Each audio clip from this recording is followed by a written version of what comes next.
Hi, this is Maggie. Today I'm doing an event chart for the wedding of Miley Cyrus to Liam Hemsworth.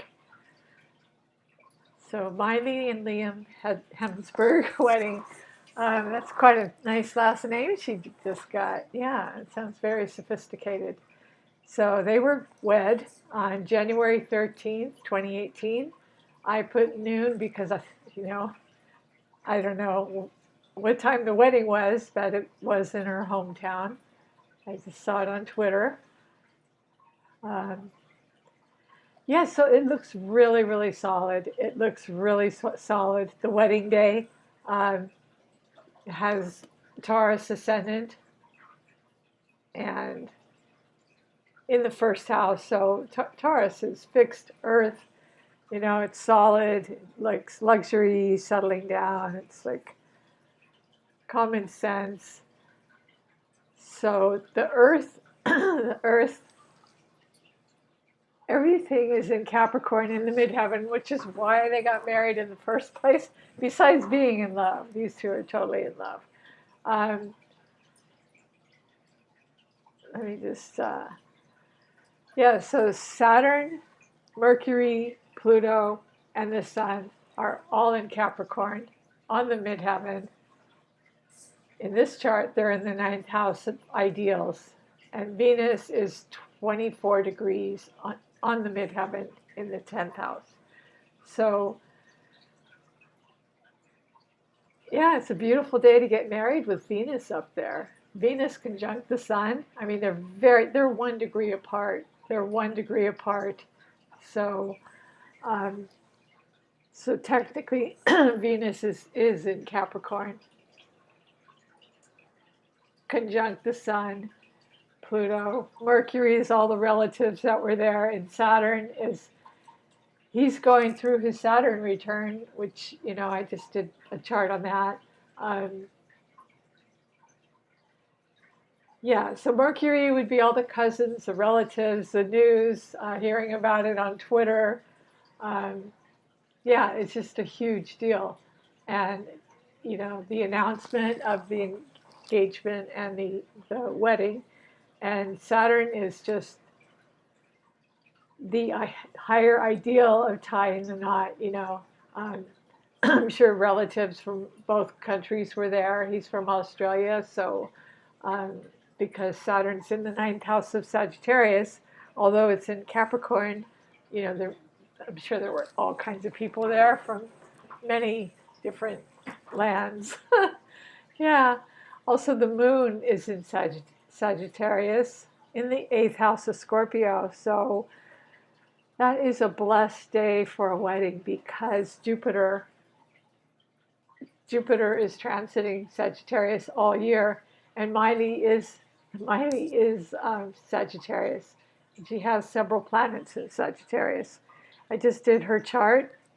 Um, I did a compatibility, a synastry chart for them, but I'm going to do a composite chart for them. I think as a couple, of the two of them as a couple, opposed to the synastry chart I just did. But as a whole, this wedding day looks solid. It looks solid because Earth is solid, and to have Taurus on the ascendant, steady as she goes, steady, solid. Taurus is material, um, fixed, common sense, all of that. So, that looks really solid to have on the ascendant. And then there's all that Earth. But having Venus up there, it's a beautiful day for a wedding. And lucky Jupiter on her, well, on there rather. This is their wedding day, both of them. So having Venus up there,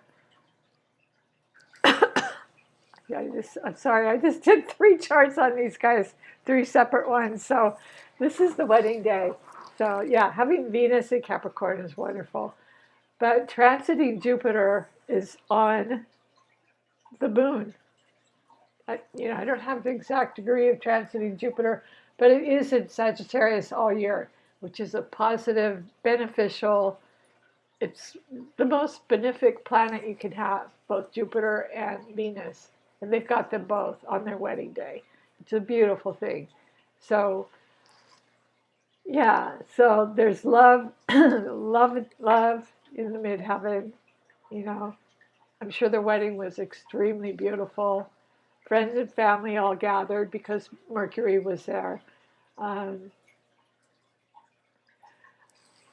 but the moon, Jupiter in the eighth house in Sagittarius, that's eighth house is a joining of assets, and that would be a wedding. Um, and Jupiter would just make it a beautiful, emotional, um, lucky, jovial event, you know? Yeah, where Jupiter is, it's good luck. And there's beautiful, beautiful. Well, this. Hold on a second. Let me just move this chart over a little bit. Yeah, so this wedding day has Jupiter and Mars in Scorpio. So the only thing I can see is it's got to be an intercepted house. But Jupiter conjunct Mars in Scorpio in the seventh house of personal relationships is just lucky passion, taking the action, marrying your passion and your true love. So that's a very beneficial wedding day. And they're in sextile, both Mars and lucky Jupiter. Expansion and passion and will and drive to get married. They're all in sextile to everything up in Capricorn, which is saying to them, it's an easy, harmonious, flowing aspect when it's 60 degrees because fire and water get along very well. So that's very positive to have on your wedding day, that's for sure, because it's just easy flowing. And Uranus is in Aries in the 12th house. So it may have been unexpected to some people. Neptune is in Pisces in the 11th house. And I'm sure, the 11th house is the house of friendships and groups and musicians. I mean, there must have been so many artists there at their wedding. And all in the family, too. Her whole family is artists. So, it's a lot of celebrities. And Neptune in Pisces just kept it quiet. It kept it quiet until it was time to announce it after the wedding was over. Miley's father put it out on Twitter, started putting out some pictures. So she got down at her wedding. She got down. I love to see her dancing. He's extremely good looking. So, and solid. I just did his chart, and he's just solid Capricorn. He's got like every 6 planets in Capricorn. All the transits right now going on in Capricorn, and the eclipses coming up magnify this wedding. They really do, because it's about commitment. The North Node in this chart is in Leo, in the 4th house of the home. Yeah, it's beautiful. That is a beautiful thing, and that's exactly what they're doing. They're getting married and making a home. And the eclipses are just going to, we're going to have one January 10th in Capricorn, and they're just accenting that. So that, it's like they couldn't have picked a better time to get married with lucky Jupiter transit in her Sagittarius.